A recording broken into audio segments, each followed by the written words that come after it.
All the information shared in this video is available on the public platform. Nothing is discussed here which may breach the confidentiality of our armed forces. Defense Detective respects our defense forces and works only on the information that is available for public use. With Russia threatening to use nuclear weapons in Ukraine, China adding more nuclear weapons to its stockpile, and North Korea modernizing its nukes with alleged Russian help, one of the critical decisions that Donald Trump will have to take after assuming office next January is how to deal with the nuclear threats facing the United States. American strategic elites, including those senior officials who had occupied important positions in the previous Republican administrations, are now arguing that the U.S. has not only to modernize and improve the quality and capability of its nuclear weapons but also be ready to use them on battlefields or operate them in a nuclear environment against adversaries who also possess nuclear weapons. Trump is supposedly a hawk on the matter of nuclear weapons. During his first term, he nullified 3 important arms control agreements. He had repudiated the international agreement, making it harder for Iran to develop nuclear weapons. Then, he disavowed the 1987 Intermediate-Range Nuclear Forces Treaty signed by President Reagan and Soviet leader Mikhail Gorbachev as he felt that Russia was cheating.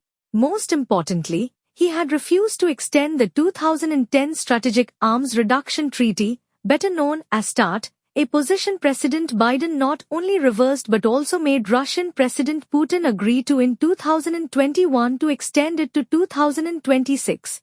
Despite the war in Ukraine and Putin's threat of suspension in 2023, U.S. officials say that the Russian leader remains within the limits set by the START, that Moscow and Washington do not deploy 1,550 strategic nuclear warheads on 700 intercontinental ballistic missiles, ICBMs, submarines and bombers. Will Trump agree to a renewed or new START treaty with Russia? Though the answer is said to depend on the course of the war in Ukraine, the fact remains that even the Biden administration wanted its scope to be revised to allow the deployment of more strategic weapons. During his last term in office, Trump's principal opposition to the extension or renewal of the START was that any such treaty should no longer be limited to the US and Russia and that it has to be a 3-way agreement to include China, which is feared to be possessing over 500 nuclear warheads and can have as many as 1,000 by 2030.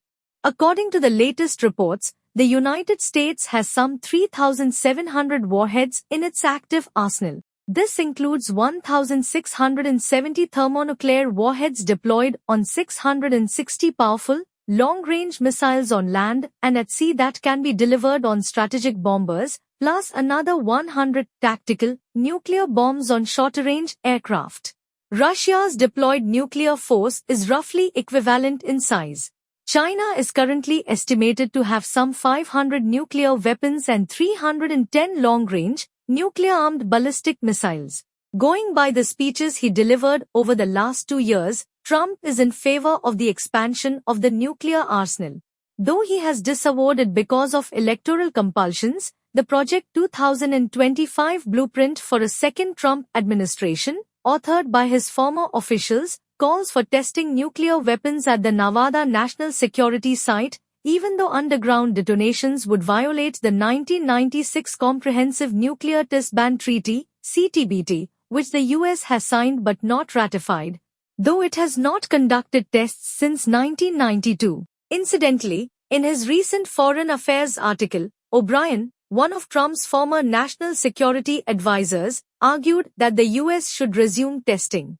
Washington must test new nuclear weapons for reliability and safety in the real world for the first time since 1992, not just by using computer models, he wrote.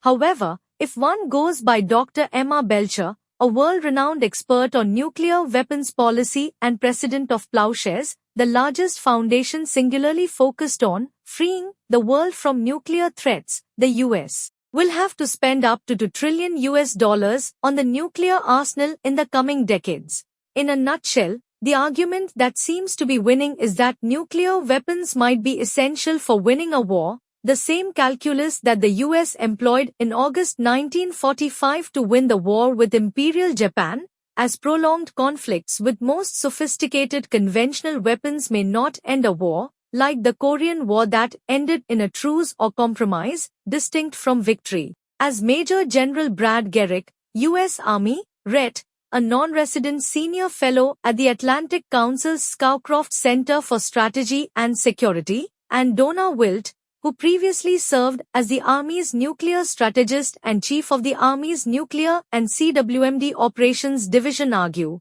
it is hard to believe large-scale combat operations against a nuclear-armed adversary do not go nuclear if victory is being sought. The calculus that the United States employed in August 1945 to win the war with Imperial Japan will be the same that combatants use today. Admittedly, one other course is possible, and it is the outcome that the United States accepted in the Korean War. The decision then was not to employ nuclear weapons and thereby not to win the war.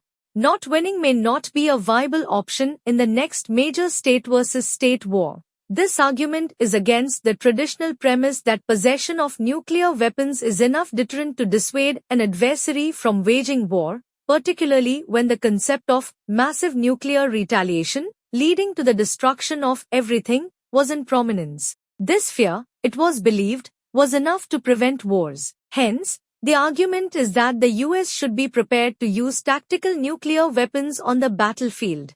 Less powerful than strategic nuclear weapons, tactical nuclear weapons are intended to devastate enemy targets in a specific area without causing widespread destruction and radioactive fallout. In this regard, Andrew Metrick, Philip Shears, and Stace Pettyjohn of the Center for a New American Security, CNAS, a think tank in Washington, offer some reasons, two of which are particularly noteworthy.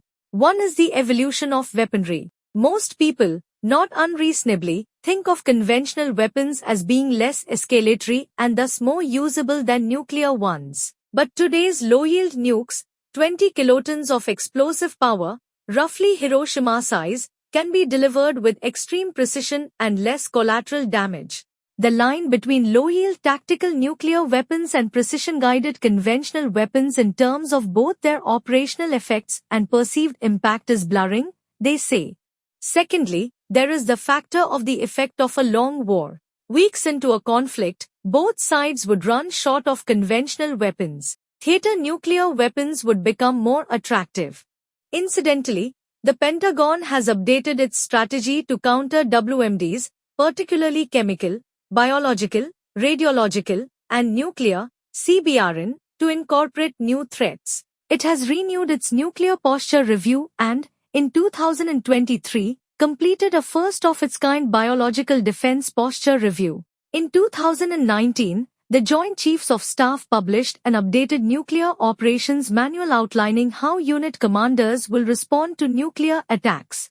The US soldiers do conduct warfighter exercise periodically. Last year, the Army devised a 2030 campaign plan, including a 7-year effort to prove new concepts for maneuver units operating in CBRN during large-scale combat. The idea is to ensure that soldiers across the force and operational and support units will see more time spent donning gas masks, stocking up on protective gear, and planning for the nefarious what-ifs of a chemical, biological, or nuclear attack. The Pentagon has reportedly asked for $1.7 billion for CBRN research and development. The funding aims to improve soldier protection, detection, and threat reporting and add remote-controlled or autonomous methods to do the most dangerous work. According to Craig P. Campbell, the Acting Deputy Assistant Secretary of Defense for Threat Reduction and Arms Control, U.S. military personnel overseas must be able to operate, survive, and prevail in a radiological nuclear environment. They must be able to protect themselves, detect and identify the threat, then mitigate or provide consequence management. This has to be done all the way from the forward leading edge with remote and overhead sensors and includes reaching back to the United States. And it has to be networked and interoperable with a multitude of systems, he said recently. His office is reported to have established a new radiological and nuclear defense capabilities development program with a budget of $5 million a year. However, the required sum is said to be much bigger. In sum, when Trump takes office in January, among the major security challenges that Trump has to confront, increased budgetary provisions for augmenting America's nuclear power will be a major one.